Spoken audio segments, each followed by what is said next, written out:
Deus te abençoe, meu irmão, em Cristo Jesus. Bem-aventurados os que têm fome e sede de justiça, porque eles serão fartos, serão saciados. Mateus capítulo 5, verso 6. Porém, porquanto você está satisfeito com as coisas do mundo, como pode Deus falar-lhes? Você diz, Deus nunca me falou. Por que será? Ele deseja falar, mas você está demasiadamente entretido, ocupado com as coisas do mundo. Esse é o mal deste dia. A ocupação que esta era de Laodiceia está com as coisas do mundo, com os prazeres do mundo. E a Bíblia diz que os que tais vivem em prazeres, vivendo, está morta, ou estão mortos, ocupando todo o tempo nas coisas e prazeres do mundo. E não temos tempo para comunicar-se com Deus. Como Deus pode falar para você ou em você se você não dá ouvido à palavra de Deus, se você não tem tempo para as coisas de Deus ou não tem desejo de ouvir de Deus? Esta é a verdade. As pessoas não têm mais tempo suficiente para ouvir as coisas de Deus. Os seus desejos estão nas coisas terrenais, naturais deste mundo e nos prazeres da carne. Agora, encontramos que Isaías desesperou e então clamou e confessou os seus pecados, o qual também nós devemos estar em desespero e confessar os nossos pecados diante de Deus, para que assim possamos alcançar misericórdia e sermos ajudados em tempos oportunos. Que cada um de nós possamos aproveitar as oportunidades que Deus tem nos concedido de nos acertar com Deus, porque chegará a hora, o momento que será a sua última oportunidade. E quando você rejeita a sua última oportunidade, não haverá mais oportunidade para aqueles que o rejeitarem pela última vez. Então continua. Ocupamos todo o tempo nas coisas e prazeres do mundo e não temos tempo para comunicar-nos com Deus. Agora encontramos que Isaías desesperou e então clamou e confessou seus pecados e também os pecados do povo. Logo depois que terminou a confissão, ouviu um ruído do alto do templo e quando olhou para ver o que sucedia, ali estavam os serafins voando de um lado para o outro. Tinham duas asas sobre seus rostos, duas sobre seus pés e com duas voavam, clamando: Santo, Santo, Santo é o Senhor dos exércitos. Algo estava sucedendo quando Isaías se desesperou. Então Deus chegou à cena. É necessário que o homem, a mulher, entrem em desespero para que Deus possa tirar algo bom de tais pessoas que realmente reconhecem os seus pecados, seus erros, as suas negligências. E então clame a Deus por misericórdia. Então o profeta Isaías clamou com grande voz: ai de mim, que estou perecendo. Eu tenho lábios impuros porque acabava de ouvir uma voz, o qual o mudou. A voz disse: quem irá por nós? Quem irá? Quem está disposto a parar na brecha? Enviarei a uns teólogos, muitos especiais? Não, Senhor. Quem irá nesse dia para clamar que ainda sou Deus? Quem irá para condenar sua imundícies desta era maligna, desses laodiceanos, desses religiosos incrédulos?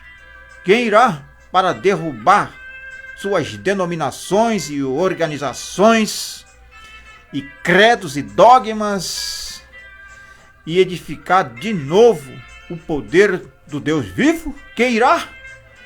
Então, Isaías disse: Deus, antes que eu possa ir, é necessário ser transformado. Tinha que despojar-se de suas teorias e tolices, como muitos hoje também têm que se despojar. Ministros de suas tolices e teorias intelectuais formadas em teologias de homens que nunca tiveram um novo nascimento. Assim também será com cada indivíduo que Deus chamar. A gente tem que ser renascidos, transformados, feito de novo. E não é algo imaginário, mas verdadeiramente do coração. E algo que em verdade sucede em sua alma, em nossa alma. O poder transformador do Deus vivo, transformando as nossas mentes, nossos corações e tirando de nós os apetites dos prazeres terrenais, da carnes naturais e colocando em nós um prazer intenso, ardente nas coisas espirituais que Deus tem para nós. Para a noiva de Cristo há algo especial, uma mensagem que transforma os nossos corações e faz de nós irmãos e irmãs, filhos e filhas de Deus, transformado pelo poder. O Deus que é poderoso para nos transformar pelo seu poder transformador. Então, Isaías disse: Deus, antes que eu possa ir, é necessário ser transformado. E um dos anjos lhe disse: se tu pedes, receberás. Logo outro anjo foi diante do altar de bronze. Um serafins com Atenais tomou uma brasa acesa com fogo ardente e voltou para Isaías e pôs em sua boca. E lhe disse: agora estás limpo. Vai e fale a palavra. Aleluia! Quando o fogo do Espírito Santo limpa o nosso interior, nosso coração, a chama do Espírito, que é o poder que consome o mundanismo, que consome todos os credos e dogmas, ideias próprias e interpretações, então somos aptos para falar a palavra de Deus, e a palavra de Deus será como uma espada de dois gumes que penetrará nos corações e fará daqueles que ao ouvirem e crerem serem uma nova criatura. Porque a palavra de Deus nunca voltará para mim, disse Deus, vazia, mas fará aquilo que lhe apraz e para que foi enviada. Então, a palavra de Deus, quando ela é falada, inspirada pelo Espírito Santo, com toda certeza ela vai operar para aquilo que for necessário. Aqueles que creem e recebem serão transformados, serão batizados com o Espírito Santo mediante uma obediência total à sua palavra, a palavra de Deus. Então, o profeta Isaías foi transformado depois de ouvir aquela voz. logo pelo fim de seus anos, escreveu uma Bíblia completa. Que coisa gloriosa! Foi um profeta usado por Deus, completamente nas mãos de Deus. Estava cumprindo o propósito de Deus para o qual ele foi enviado. O profeta Isaías começou com o Gênesis e terminou em Apocalipse. Há 66 livros na Bíblia e há 66 capítulos no livro de Isaías. Porque foi assim? Porque ele chegou a um ponto de desespero num tempo quando viu que era de suma importância. Então, nós temos que ter o discernimento para compreender a palavra de Deus de forma real e verdadeira.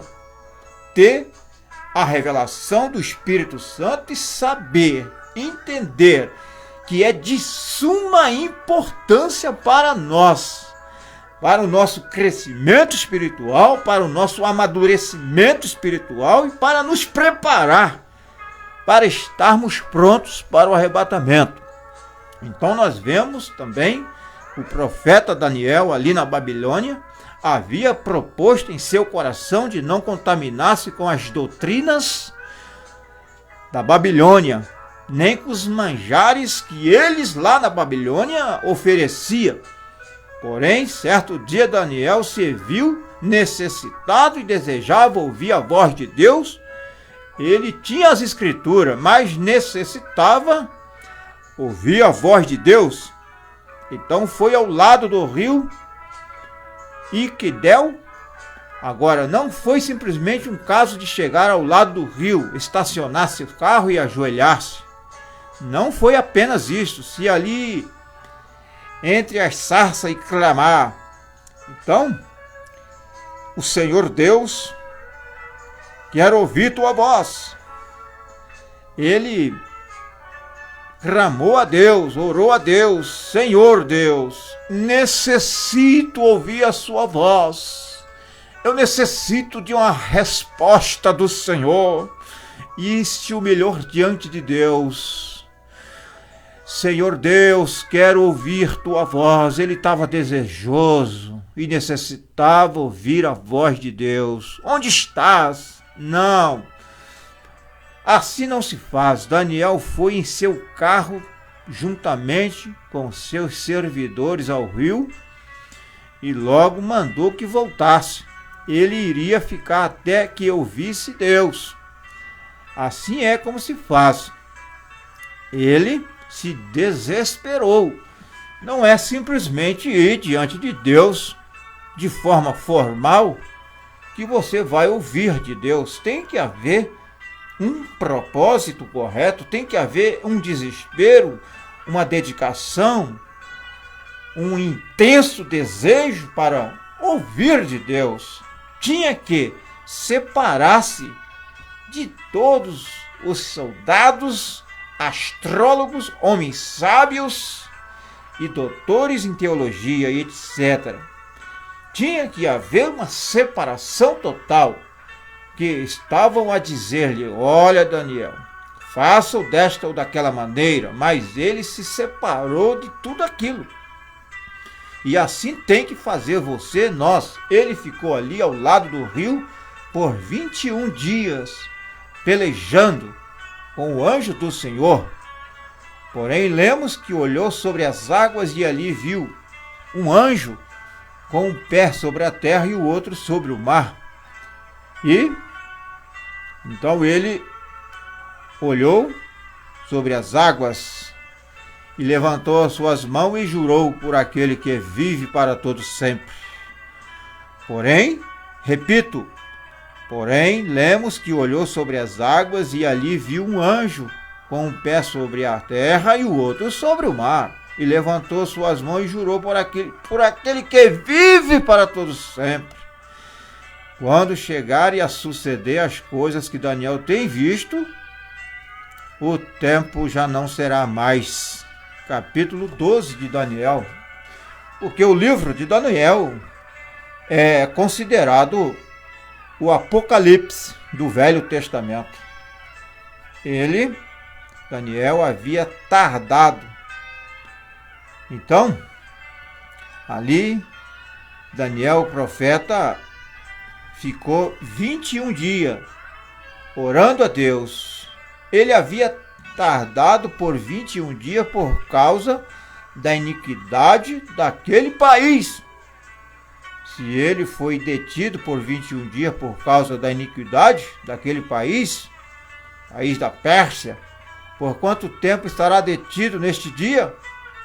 Porém, é aquela fé que não morre.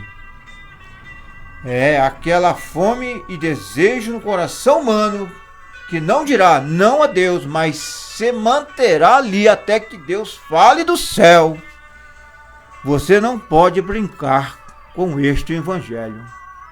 Não se brinque com as coisas de Deus. O evangelho de Deus não é brincadeira, não é coisa de brincar. Tem que acertar o alvo 10 vezes de cada vez. Tem que ser perfeito, porque de outra maneira não está bem e não servirá de nada.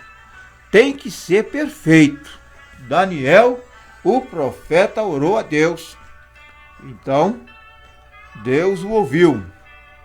Mas Daniel, o profeta de Deus, estava com um desejo em seu coração, porque ele tinha o discernimento de Deus, porque era um homem espiritual e cheio do desejo ardente das coisas de Deus. Agora, no livro dos Atos, no capítulo 8 e 9, encontramos a um fariseu chamado Saulo. Ele era um bom teólogo, havia sido instruído por Gamaliel, o mestre dos seus dias, e tinha todas as escrituras bem estudadas e calculadas segundo os teólogos daquele dia. Ele via gente que fazia algo espiritual, porém sua teologia, feita pelo homem, não enquadrava com aquilo. Que paralelismo tão exato com este dia! Era um homem honesto e sincero de coração, como o são muitos hoje. Eles pensam que a gente está louco quando diz que tem sido renascido. Eles pensam que a cura divina e o poder do Espírito Santo unicamente são as coisas das quais se falam, porém estas coisas são verdade. Não são apenas teorias, não é apenas um pensamento, não, é uma coisa real e verdadeira. O poder da cura, o poder do batismo do Espírito Santo é real, o quanto era no dia de Pentecoste e ainda permanece ainda o mesmo hoje. Porém, muitos pensam que foi para os dias passados, mas não é verdade. Jesus Cristo ainda é o mesmo ontem, hoje, eternamente, e este mesmo poder opera hoje, porque Jesus Cristo não mudou, e suas promessas são as mesmas promessas que ele prometeu na Bíblia Sagrada, e o Espírito Santo está conosco para vindicar e provar que estas coisas são reais e verdadeiras. Então, agora um dia Saulo estava a caminho para Damasco, com ordem do bispo da igreja para ir destruir a todos aqueles fanáticos que eles assim qualificavam, que estavam gritando, saltando, falando em línguas estranhas, interpretando e curando os enfermos, operando milagres e maravilhas e etc.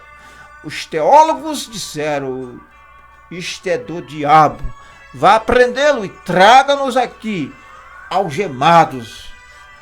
Então, ele foi: sim, senhor, bispo, estou às suas ordens. Disse Saulo: que coisa!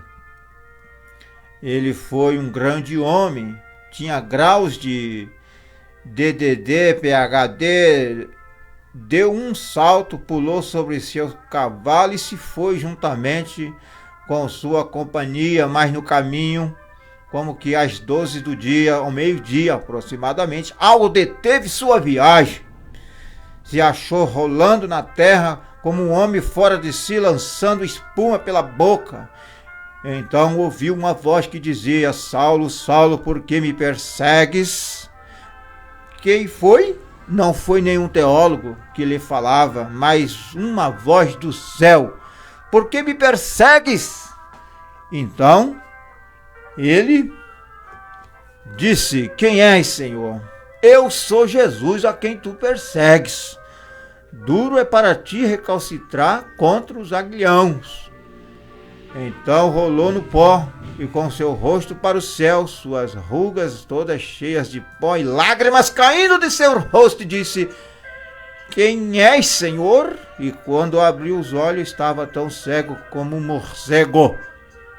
Ali diante de Saulo estava a magnífica coluna de fogo, da qual saía uma voz dizendo: eu sou Jesus, a quem tu persegues. Eu sou Jesus. A coluna de fogo estava ali. Teus ensinamentos feitos pelo homem estão errados. Que foi? Ali houve uma visão manifesta. A palavra de Deus que foi feita verdadeiramente real para ele. Irmãos, isso é o que necessitamos hoje. Nós estamos necessitando disto hoje. O poder do sobrenatural sendo manifestado na sua igreja.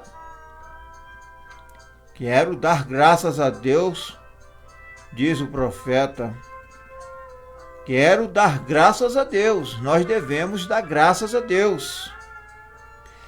Depois de haver ouvido a voz, esta voz, Deus o levou ao seminário para lhe ensinar uma nova teologia? Não, Senhor. Não, Deus não fez isto. O que fez, lhe falou.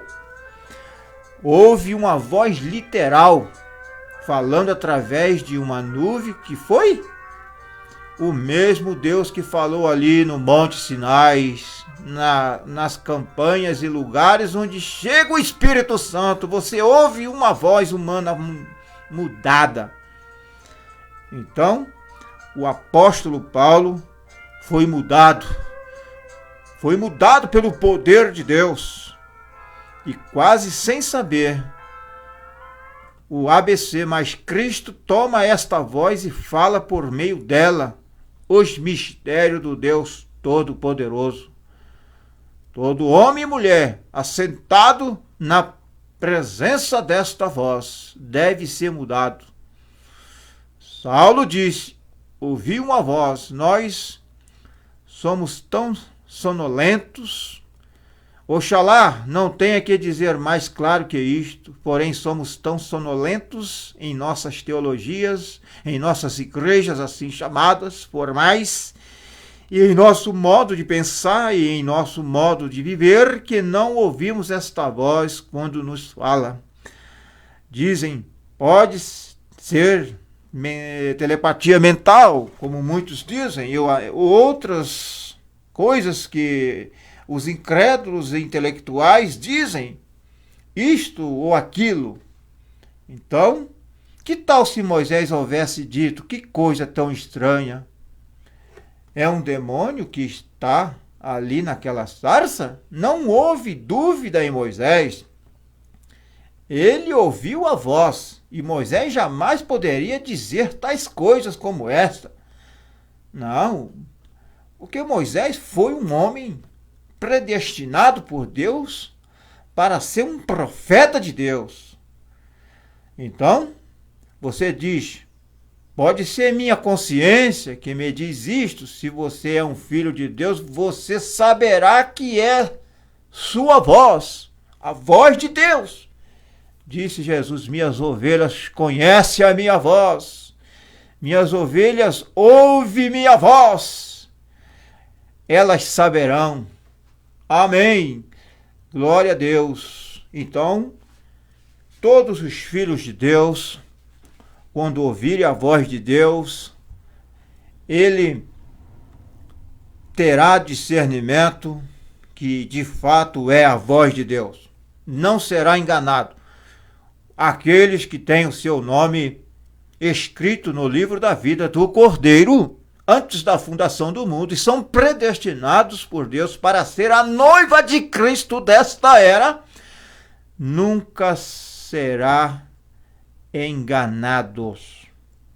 Então nós vemos, através das mensagens do profeta de Deus e da palavra de Deus, houve outro chamado Pedro, o apóstolo, que havia chegado a ser salvo e também havia sido cheio do Espírito Santo.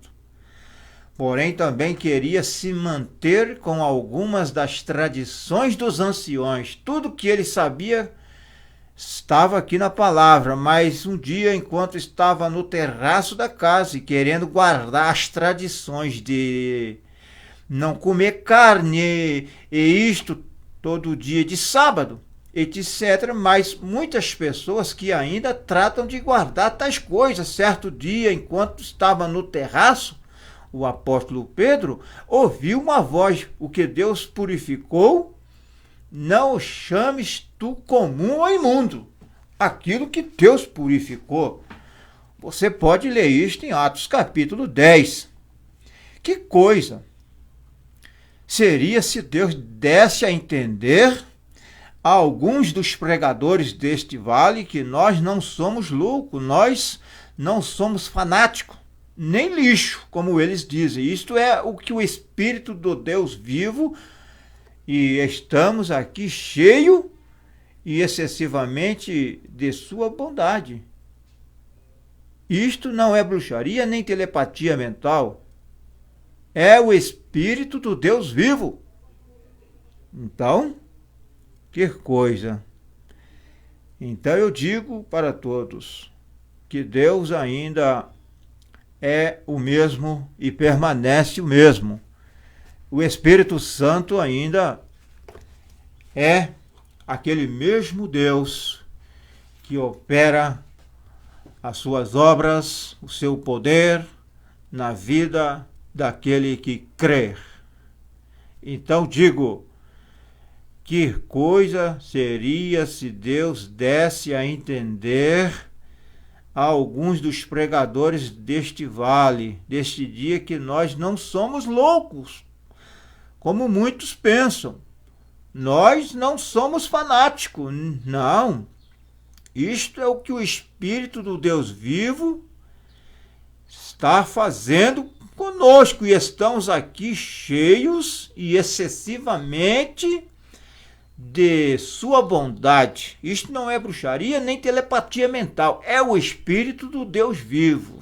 Amém.